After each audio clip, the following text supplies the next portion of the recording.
આગામી અષાઢી બીજના દિવસે ભાવનગર શહેરમાં યોજાનારી 40મી રથયાત્રાના આયોજન પૂર્વે રથયાત્રા કાર્યાલય ખાતે રથયાત્રા સમિતિની અગત્યની બેઠક યોજાઈ હતી।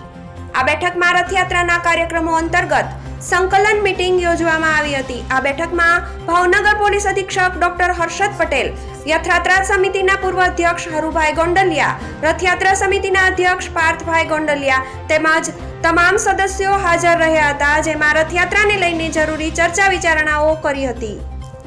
27મી જૂનના રોજ ભાવનગરની અંદર ગુજરાતની બીજા ક્રમાંકની ભગવાન શ્રી જગન્નાથજીની રથયાત્રાનું આયોજન કરવામાં આવેલ છે।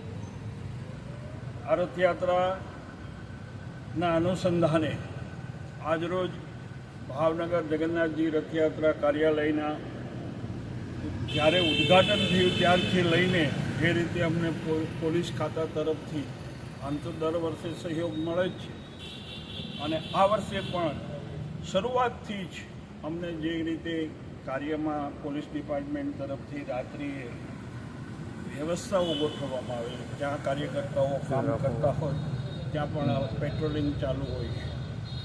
વિશેષ આ વર્ષે ભાવનગર જિલ્લા પોલીસ વડા શ્રી હર્ષદભાઈ પટેલ સાહેબ આજે મુલાકાતે પધાર્યા, કાર્યાલય ઉપર આવી અમારા આયોજન વિશે અને પોલીસના બંદોબસ્ત વિશે વગેરે જ્યાં કાંઈ એકબીજાને જરૂરિયાત હોય ત્યાં પૂરક વ્યવસ્થાઓ કરવા માટે થઈ અને જે રીતે વાતની વાતો કરી, ચર્ચાઓ કરી અને ખૂબ શુભેચ્છા પાઠવી એ માટે આજે એસપી સાહેબ પણ ભાવનગર રથયાત્રા કાર્યાલય પર પધાર્યા।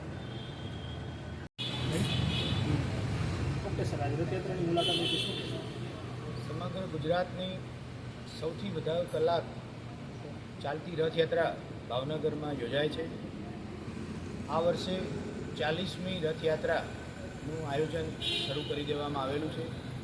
આજરોજ રથયાત્રા આયોજન કમિટીના પ્રમુખ શ્રી હરુભાઈ ગોંડલિયા અને 2025ની રથયાત્રાનું સંપૂર્ણ સુકાન જેમને સંભાળવાનું છે એવા પાર્થભાઈ ગોંડલિયાની કાર્યાલય પર મુલાકાત કરવામાં આવી। રથયાત્રાને લઈ અને આયોજન કમિટીની તૈયારીઓ બાબતે ચર્ચા કરવામાં આવી।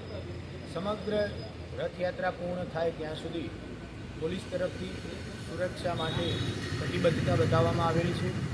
એ જ રીતે સંકલન અને આયોજન કમિટી તરફથી એમના ભાવિ ભક્તો તરફથી પોલીસને જ્યાં પણ સહકારની જરૂરિયાત ઊભી થાય ત્યાં સતત એ લોકોનું માર્ગદર્શન અને ઊંઘ મળતી રહેશે એ બાબતની આજે વિગતે ચર્ચા કરવામાં આવેલી છે।